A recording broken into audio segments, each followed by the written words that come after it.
7,000 ہے, 6,000 ہے, 5,000 ہے. تیرا خرچہ 25,000 میں نہیں چلتا, تیرا خرچہ 50,000 میں نہیں چلتا, اور تو اماموں کی تنخواہوں میں کوئی اضافہ کرنے کے لیے تیار نہیں ہے. ٹرسٹیوں اور صدروں, متولیوں, سیکریٹریوں, کان کھول کر سن لو, قیامت میں سب سے سخت عذاب تمہارے اوپر ہوگا, اور تمہارا ہی حساب و کتاب بہت سختی کے ساتھ لیا جائے گا.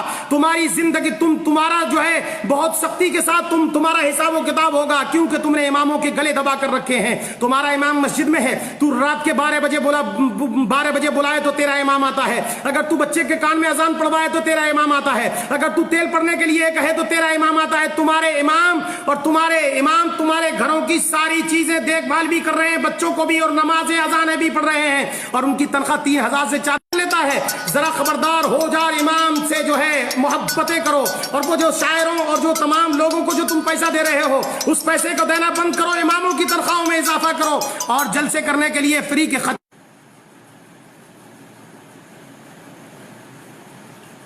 خطیبوں کو پیسہ دینے سے بہتر یہ ہے کہ اپنے اماموں کی تنخواہوں میں اضافہ کر دو, تاکہ قیامت میں تم سے حساب و کتاب. یہ وارث نبی ہیں, وارث نبی, انہوں نے نبی کے مصلے کو سنبھال رکھا ہے. یہ مصلے جو ہے نبی کے مصلے پر بیٹھے ہوئے ہیں, انہوں نے مسجدوں کو سنبھال رکھا ہے, دین کے کام کو کر رکھا ہے. اگر یہ حافظ قرآن اور یہ تمہاری مسجدوں کے امام نہ ہوتے تو تیری مسجد میں اذان کون پڑھتا, تیری مسجد میں لائٹیں کون جلاتا, تیری مسجد میں جو ہے روشنی کون کرتا, یہ سارے کام و کاج کون کرتا؟ مجھے ذرا بتا, تیرا جنازہ کون پڑھاتا, تیرے بچے کو بسم اللہ خانی کون کراتا, اور یہ تیری فاتحہ خانی کون کرتا, تیرے لیے قرآن کون پڑھتا؟ ذرا بتا, اندازہ لگا اور سوچ. اماموں کا گلا گھونٹنے سے بہتر یہ ہے سائیکل امام خرید لے تو تم کفے افسوس ہاتھ ملتے ہو, اور جو پوری دنیا کے لوگوں تم ایئر کنڈیشن میں رہتے ہو تو امام بیچارہ کچھ نہیں کہتا. تم جو ہے تمام بڑے بڑے کمرے اور کوٹھیاں اور بنگلے خریدتے ہو, تم سے امام کچھ نہیں کہتا, اور مگر تم جب کوئی امام چھوٹی سی جھگی اور جھونپڑی خرید لیتا ہے تو فجیدہ کرنا شروع کر دیتے ہو.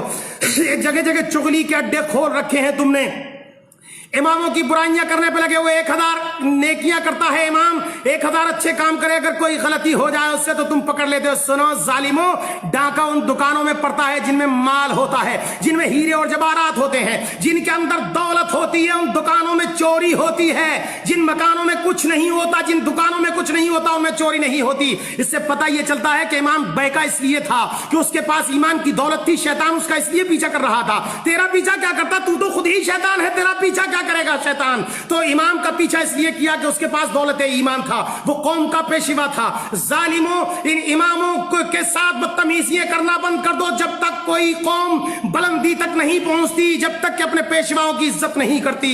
تم نے دنیا کی, تیری 25,000 تنخواہ ہو تو تیری پور نہیں پڑتی, 50,000 ہے مولانا پھر بھی کمی رہ جاتی ہے. تیرے بہترین کپڑے اور تمام کے تمام انتظام و انسرام دیکھ کے امام نے کبھی آہ نہیں کری. مگر سن, امام عطر لگا لے تو تجھے پریشانی ہوتی ہے, امام اچھا کپڑا پہن لے تو تجھے پریشانی ہوتی ہے, امام شیروانی سلوا لے تو تجھے پریشان ہوتی ہے, امام سائیکل پر چلا جائے تو تجھے پریشان ہوتی ہے. تو فلائٹوں میں گھومے, امام سائیکل پر گھومتا ہے. ظالموں, تو تمہیں تکلیف ہو جاتی ہے. اپنے اماموں کے پیچھے نہ پڑو. قیامت میں جب مصطفیٰ پیارے پوچھیں گے کہ میں نے اپنی ملکیت اور میراث کا ان کو پیشوا بنا کر کے تمہارے بیچ میں بھیجا تھا, جنہوں نے تمہارے بچوں کو قرآن پڑھایا, جنہوں نے تمہارے لیے قرآن خوانی پڑھی, جنہوں نے تمہارے لیے جو تلاوت کلام اللہ کیا, جنہوں نے تمہارے بزرگوں کے لیے ایصال ثواب کیا, جس نے تیرا 40واں 10واں پڑھا, جس نے تیری فاتحہ خوانی کری, ان اماموں کے تم ہاتھ دھو کر پیچھے پڑ گئے تھے. سن لو ٹرسٹیوں, ظالموں, سن لو تمام کمیٹیوں کے لوگوں, سن لو, تمہاری زندگی میں انقلاب پیدا نہیں ہو سکتا.